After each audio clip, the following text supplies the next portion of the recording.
அதிகமாக சோஷியல் மீடியாக்கள்லையும் இல்லை இப்போ தான் கொஞ்சம் மெயின் ஸ்ட்ரீம் மீடியாக்கள்லையும் பேசப்பட்டு வர்றது என்னென்னா 2 விவசாயிகளுக்கு வந்து இடி சம்மன் அனுப்பிட்டாங்க அப்படின்னு. அவங்களுக்கு என்ன நடந்துச்சு அப்படிங்கிறத அவங்களே வந்து ட்ரைப்ஸுங்கிற யூடியூப் சேனலுக்கு 2 வீடியோவை இன்டர்வியூ கொடுத்துருக்காங்க. அவங்களும் அவங்க வக்கீலும் சேர்ந்து அதில் ஃபுல் டைட்டில் அப்படிங்கிறது அந்த வீடியோவிலே தெளிவாக இருக்குது. நம்ம திருப்பி அதை சொல்லணும்னு அவசியம் இல்லை. ஏன்னா அந்த வீடியோவை பார்த்தாலே அவங்களே இப்போ நான் சொல்கிறதுக்கும் பாதிக்கப்பட்டவங்க சொல்கிறதுக்கு வித்தியாசம் இருக்குல்ல. அதனால் அவங்களே வந்து ஃபுல்லாகவே சொல்லியிருக்காங்க. அப்புறம் எதுக்கு இந்த வீடியோ அப்படின்னு தானே கேட்குறீங்க. இப்போ இந்த விவசாயிகளை பற்றி நிறைய பேர் போட்டுட்டாங்க அடுத்தடுத்து. ஆனால் 2, 3 நடுநிலையாளர்கள்லாம் இருக்காங்கல்ல, அவங்களுக்காண்டி தான் அந்த வீடியோ. நாங்கள் வீடியோ கொடுப்போம். என்னங்க சார் உங்க சட்டம், என்னங்க சார் உங்க திட்டம். நம்ம அந்த நடுநிலையாளர்களுக்கு போகிறதுக்கு முன்னாடி சும்மா ஷார்ட்டாக வந்து இந்த ஸ்டோரி கிடையாது, உண்மையான நடந்தது அதை பார்த்துடலாம். சேலத்தை சேர்ந்த 2 விவசாயிகள் இருக்காங்க. அவங்க பேர் என்ன அப்படின்னா கண்ணையன், கிருஷ்ணன் அப்படிங்கிறவங்க. அவங்க வந்து ஒரு 6 ஏக்கர் நிலம் இருக்குன்னு வந்து விவசாயம் பண்ணிட்டு இருந்திருக்காங்க.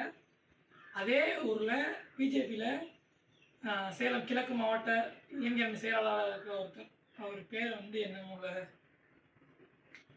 குணசேகரன். அவர் பேரே மறந்துச்சு. ஐயோ சவுக்கண்ணு, முன்னால் இருந்தாலும் பேரே மறந்து போச்சு. ஓகே, சவுக்குக்கு அப்புறம் வரும். அந்த குணசேகரனுக்கும் இவங்களுக்கும் முன்னாடி வந்து எந்த ஒரு பிரச்சனையும் பெருசாக இல்லை. அவங்க அதாவது இந்த விவசாயிகளோட அப்பா தான் வந்து இங்கே வந்து அந்த குடும்பத்துக்கு இடம்லாம் வாங்கி அந்த மாதிரிலாம் நல்லது பண்ணியிருக்காங்க அப்படின்னு சொல்லப்படுது. அதை அவங்க சொல்லியிருக்காங்க அந்த இன்டர்வியூவில்.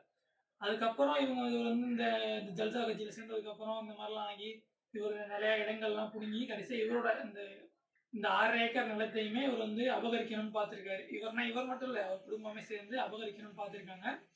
அதுக்காண்டி ஒரு கடந்த 4-5 வருஷமாக வந்து இந்த விவசாயிகளுக்கு வந்து தொந்தரவு கொடுத்துட்டே வந்துட்டு இருக்காங்க. விவசாயம் பண்ண விடாமல் இந்த மாதிரி இப்போ யாராவது அவங்க இடத்துக்கு வந்து வேலை பார்க்க விவசாயம் பண்ண ஆட்கள் வந்தாலும் இவங்க வந்து அடியாவில் போய் மிரட்டி இந்த மாதிரிலாம் பண்ணக்கூடாது அப்படின்லாம் பண்ணியிருக்காரு. நிறையா பிரச்சனைகள் கொடுத்து இந்த நிலத்தை வந்து கடைசியாக ஒரு 4 வருஷமாக வந்து விவசாயமே நடக்கல. 6 ஏக்கர் நிலம் வச்சிருக்க விவசாயிகள் வந்து இவரோட பிரச்சனையால் விவசாயமே பண்ணாமல் இருந்திருக்காங்க. அதுக்கப்புறம் ஒரு வக்கீலை பிடிச்சி அவரை வச்சு இந்த கேஸை நடத்திட்டு வந்துட்டு இருந்திருக்காங்க. இதெல்லாம் இருக்கையில் ஒரு ஜூன் மாதமாக வந்து இந்த 2 விவசாயிகளுக்கு வந்து ஒரு சம்மன் வருது. எங்கேருந்து அப்படின்னா இடியிலேருந்து, அமலாக்கத்துறையிலேருந்து ஒரு சம்மன் வருது. அந்த சம்மனில் என்ன இருக்குது அப்படிங்கிற தெளிவான விளக்கம், தெளிவானனா அந்த ப்ராப்பராக ஒரு ஃபோட்டோ இல்லை. அவங்க ஒரு ஃபோட்டோ வந்து ரிலீஸ் பண்ணியிருக்காங்க ஃபேஸ்புக்கில். பட் அது வந்து ரொம்ப பிளராக இருக்குது. அதில் என்ன இருக்குன்னு படிக்க முடியல.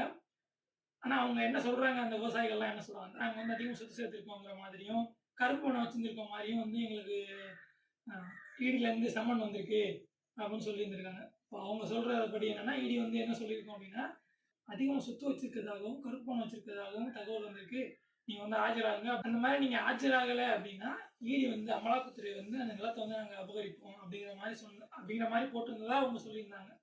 இப்போ இதுலேருந்து பார்க்கணும் அப்படின்னா என்னவா இருக்கலாம் அப்படின்னா, ஒருவேளை நம்ம அந்த ஜல்சா கட்சியில் உள்ளவர் வந்து ஜல்சா கட்சி நேரத்தில் நான் மாற்றி அப்படி வேணும்னேலாம் சொல்லலை. நம்ம அண்ணன் ஆட்டுக்குட்டி அண்ணாமலைக்கு மாதிரி எனக்கு வாய் தவறி சொல்லிட்டேன், வேற ஒன்றும் இல்லை.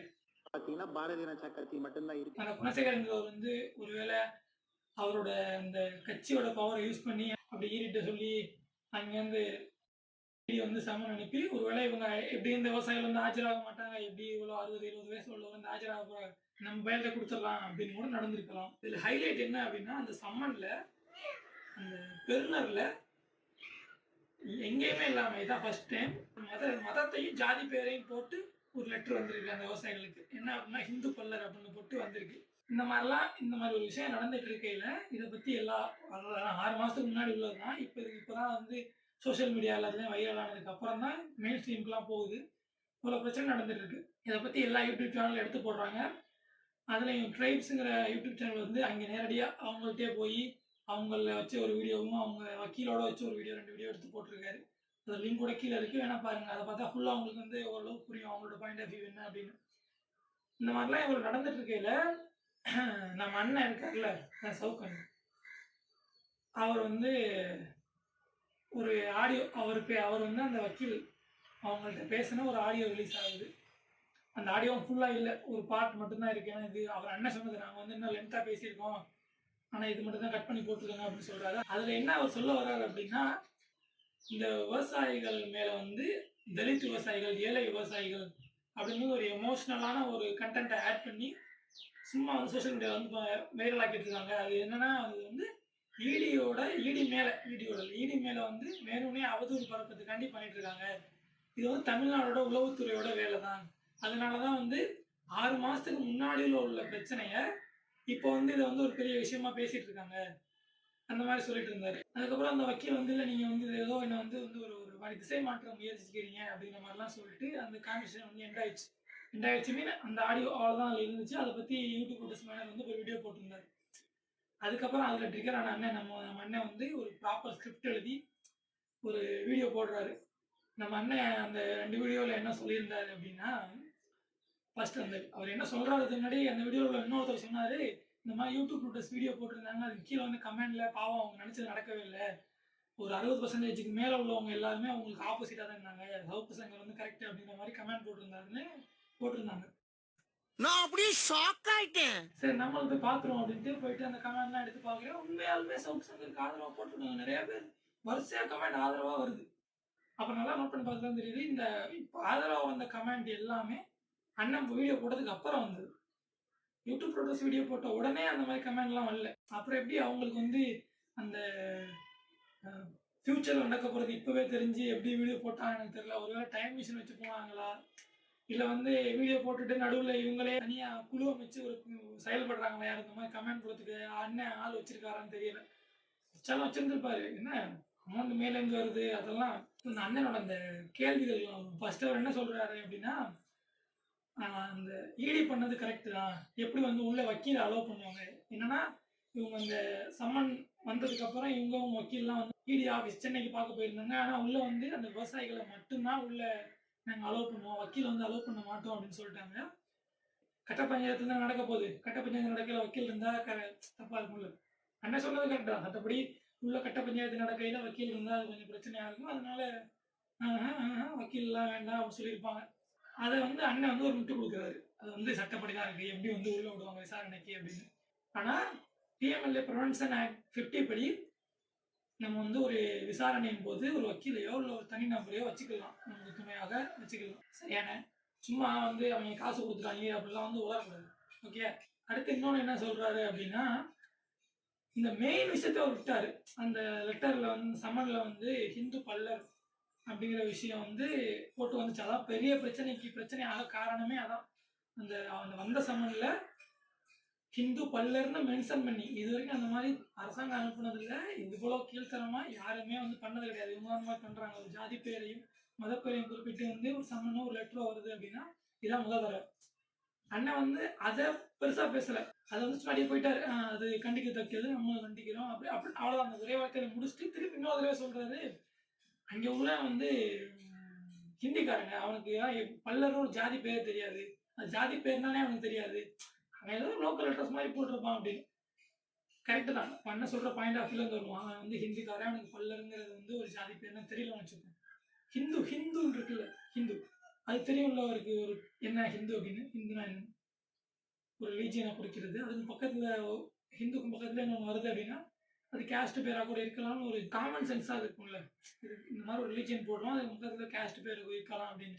ஏன்னா மோஸ்டா வட மாநிலத்துல உள்ளவங்க தான் பேருக்கு பின்னாடி இந்த கேஸ்ட் பேர் போடுறது எல்லாமே. கண்டிப்பா அவங்களுக்கு இந்த மாதிரி ரிலீஜியன் பக்கத்துல கேஸ்ட் பேர் வராது. அது அட்ரஸ் தான் வரும்லாம் சொல்ல முடியாது. அவன் கண்டிப்பா அவங்களுக்கு தெரிஞ்சிருக்கும். அது பக்கத்துல வர்றது கேஸ்ட் பேர் தான் அப்படின்னு. அண்ணா என்ன உருட்டு தான். அவர் தான் தெரியுமே அவரோட உருட்டுகள்லாம் எப்படி இருக்கும் அப்படின்னு முன்னாடி தான் நம்ம பார்த்துருக்கோமே. அதுக்கப்புறம் அந்த வீடியோவில் வந்து அதிகமாக சொன்னது எப்படின்னு என்னன்னா வந்து ஜேர்னலிஸ்ட்னா நடுநிலையாக இருக்கணும். உண்மையை மக்கள் சொல்லணும் அப்படின்னு. கண்டிப்பாக உண்மையெல்லாம் மக்கள் சொல்லலாம். அதெல்லாம் ஒரு பிரச்சனை இல்லை. ஆனால் அண்ணன் வந்து இதுக்கு முன்னாடி எப்போதும் சொல்லுவார்ல, சம்மந்தப்பட்ட இடத்துக்கே போனேன், சம்மந்தப்பட்ட அதிகாரிகளே பார்த்து பேசினேன், இட்லி சாப்பிட்டேன், கெட்டி சட்னி சாப்பிட்டேன்லாம் சொல்லுவார்ல. இந்த மாதிரி ஒரு பிரச்சனை வருது, இது இவ்வளோ பெரிய பிரச்சனை ஆகுது, நீங்கள் தான் சொல்கிறீங்க, அதை வந்து எல்லாரும் திருப்ப பார்க்குறாங்க. தமிழக அரசு வந்து உளவுத்துறையை வச்சு இதை வந்து ஈடிக்கு எதிராலாம் திருப்புது அப்படின்லாம் சொல்கிறீங்கல்ல. நீங்கள் ஏன் இன்னைய வரைக்கும் அங்கே போய் அந்த 2 விவசாயிகளை பார்த்து போய் பேசிக்கலாம். நான் உங்களுக்கு பேட்டி தர மாட்டேன், இல்லை உங்களுக்கு இது பண்ண மாட்டேன் அப்படின்னு சொல்கிறாங்களா என்ன? இல்லையே, நீங்கள் போய் பார்த்துருக்கலாமே. போயிட்டு இந்த மாதிரி உண்மையை எடுத்து இந்த உலகுக்கு தெரிவிச்சிருக்கலாமே. ஏன் பண்ணலை? அதுக்கப்புறம் அண்ணன் சொல்கிறது இன்னொன்று என்னன்னா, அந்த நடுநிலைமை. அண்ணன் நல்லா ஒன்று தெரிஞ்சுங்க. நடுநிலைமை அப்படின்னா இங்கே ஒன்றுமே கிடையாது. இப்போ ஒன்று ரைட்டு, இன்னொன்று லெஃப்ட்டு. அது உங்களுக்கே தெரியும். நீங்கள் வந்து எந்த சைடுங்க, நீங்கள் நடுநிலைமை இல்லைன்னு தெரியும். அது ஒன்றும் பிரச்சனை இல்லை. நான் நார்மலாக சொல்கிறேன் எல்லாருக்கும். இங்கே வந்து நடுநிலைமைன்னு ஒன்று கிடையவே கிடையாது. ஒன்று லெஃப்ட்டு இல்லைன்னா ரைட்டு. ஏன் அப்படின்னா, இப்போ 2 பேர் எடுத்துப்போம். ஒருத்தன் இன்னொருத்தன அடிச்சிட்டான் அப்படின்னா, இந்த அடி வாங்குனவன் பக்கம் தான் நம்ம போய் நிக்கணுமே தவிர, நடுநிலைமையா நடத்தலாம். கேஸ நடத்தி விசாரிக்கலாம் 2 பேரையும். ஆனா, தீர்ப்பு வந்து ஒரு சைடு தான் குடுக்கணுமே தவிர, நான் அப்பவும் நடுநிலைமையா தான் இருப்பேன். 2 சைடு மட்டுமே பேசிக்கிட்டே இருப்பேன். எந்த சைடுமே நான் வந்து போமாட்டேன் அப்படிங்கிறது வந்து நடுநிலைமை கிடையாது. அது வந்து அயோக்கியனுக்கு ஆதரவா போறது தான் அது. அது பேர் நடுநிலைமை கிடையாது. அப்புறம் அண்ணன் வந்து நான் அதிகமா யூஸ் பண்ணது அந்த 2 வீடியோல என்னன்னா, 6 மாசம் வந்து ஏன் இந்த 6 மாசம் என்ன பண்ணாங்க? 6 மாசம் என்ன பண்ணாங்க? ஏன் 6 மாசத்துக்கு அப்புறம் இப்போ வந்து நான் சொல்றேன் அப்படின்னு. அண்ணனுக்கு வந்து இந்த 6 மாசத்துக்கு முன்னாடி ஏன்னா எப்போ வந்தாலும் நீ தானே சொல்ற ஒரு ஜேர்னலிஸ்ட் நான் வந்து மக்களுக்கு கரெக்டா சொல்லுவேன் அப்படின்னு. அவங்க எத்தனை மாசத்துக்கு முன்னாடியே வரட்டும் வந்துட்டு போட்டும். இப்போ நான் வக்கீல் தான் வந்து இப்போ நீ சொல்ற மாதிரியே ஐயோ நான் அது இதுன்னு சொல்றேங்க. ஆமா. இப்ப என்ன அக்ரில போட்டா என்ன? உயர்திணையில போட்டா என்ன? நீ தானே சொல்ற இந்த மாதிரி இந்த வக்கீலு இந்த திமுகவோட உளவுத்துறை எல்லாம் சேர்ந்து தான் இந்த மாதிரி பண்ணுது அப்படின்னா, அந்த விவசாயிகள் இருக்காங்கல்ல, நீ இப்ப இவங்கெல்லாம் விட்டு, இந்த வக்கீல்லாம் விட்டு, இந்த விவசாயிகளுக்காண்டியாவது நீ போய் பேசிடலாம்ல. இந்த மாதிரி போயிட்டு அவங்கள்ட்ட என்ன நடந்துச்சு சொல்லுங்க. நான் வந்து உங்களுக்கு நீதி வாங்கி தர்றேன். இந்த மாதிரிலாம் சொல்றாங்களே, இந்த மாதிரிலாம் நடந்துச்சு. அப்படி நீனாவது போய்க்கலாம். நீ ஏன் போகல? ஏன் அது இந்த இதுக்கு மட்டும் இந்த பேசுறதுக்கு மட்டும் தான் காசு குடுத்தாங்களா என்ன? வாய்ப்பு இருக்கு. ஒரு வேளை வாய்ப்பு இருக்கு. அப்புறம் என்ன அப்படின்னா, இந்த பிரச்சனை இல்ல. மோஸ்ட்டா நெறைய பிரச்சனைகள் வந்து உடனே வெளில வர்றதில்ல. கொஞ்சம் லேட் ஆகி டிலே ஆகி தான் வருது. அந்த விஷயம் வெளில வரதுக்கு லேட் ஆகுறதுனாலேயே, இந்த லேட் பண்ணவங்க மேல தான் தப்பு. இங்க உள்ளவங்க நல்லவங்கன்னு சொல்ல முடியாதுல்ல. தப்பு யார் மேல வேணாலும் இருக்கலாம். ஆனா நம்ம அத விசாரிச்சு தானே சொல்ல முடியும். வெறும் இந்த ஒரு வேர்ட வச்சே காரணம் பண்ண முடியாதுல்ல. இதெல்லாம் அண்ணனுக்கும் தெரியும். ஆனா ஏன் அவர் பண்றாரு அப்படின்னா, இந்த பிரச்சனை பெருசாயிடுச்சு. ஆல்ரெடி இடி, பிஜேபிலாம் நல்லா சிறப்பா அடி வாங்கிருச்சு. எப்படியாவது கொஞ்சம் இந்த பிரச்சனையிலேருந்து அத கொஞ்சம் வெளில கொண்டு போகணும் அப்படிங்கிறதுக்காண்டி, அண்ணன் உட்காந்து இவ்வளோ பண்ணிட்டு இருக்காரு. எல்லாரையும் வந்து அப்படி ஏன்னா உணர்ச்சி பூர்வமா பேசுறது தானே. உணர்ச்சி பூர்வமா நம்ம பேசினாலே ஓரளவுக்கு நம்ம மைண்ட் மாறிடும்ல. டக்குன்னு யோசிக்க மாட்டோம். அப்படி கனெக்ட் ஆயிருவோம்ல. அது மாரி பேசி எல்லாரையும் கொஞ்சம் திருப்பி விடறதுக்கு தான் அண்ணன் ட்ரை பண்ணிட்டு இருக்காரு. எனக்கு தெரிஞ்சு நம்ம அண்ணனுக்கே தனியா ஒரு வீடியோ போடணும்னு நினைக்கிறேன். பாப்போம். நான் என்ன சொல்றது? ஐயோ! உன்கிட்ட தான் பேச முடியல.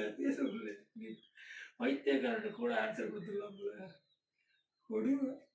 நம்ம அண்ணன் சீமான் இருக்காருல்ல. தமிழனுக்காண்டி அது செய்வேன். தமிழர் அப்படி அவ்வளோ பேசிட்டு, இந்த விஷயத்துல அவர் வந்து எதுவுமே ஒரு அறிக்கை வெளியிடல. இந்த மாதிரி நடந்திருக்கு அப்படின்னு அதுக்கு எந்த ஒரு ரியாக்ட்டுமே பண்ணல. இதுவும் தெரிஞ்ச விஷயம் தான். அண்ணன் வந்து இந்த மாதிரி விஷயத்துக்குலாம் ரியாக்ட் பண்ண மாட்டாரு. எனக்கு தெரிஞ்சு அவர் வந்து அம் இது போய் ஹிந்து பல்லர்ன்னு போட்டிருக்கு அப்படின்னா, அவர் என்ன சொல்லியிருப்பாருன்னா, தமிழர் பல்லர்ன்னு போடணும்னு சொல்லியிருப்பாருன்னு நினைக்கிறேன். ஏன்னா அவர் தான் ஜாதி, குடிப்பெருமை அப்படின்னு போயிருவாரு. சரி அவர கூட விட்டுருவோம். தெரிஞ்ச விஷயம் தான் அவரு. நான் ஏன் ஸ்டீரியோ டைப் பண்றேன்? பரவால்ல. இவங்கலாம் ஸ்டீரியோ டைப் பண்ணலாம். ஏன்னா இவங்கலாம் அப்படிதான் இருக்காங்க.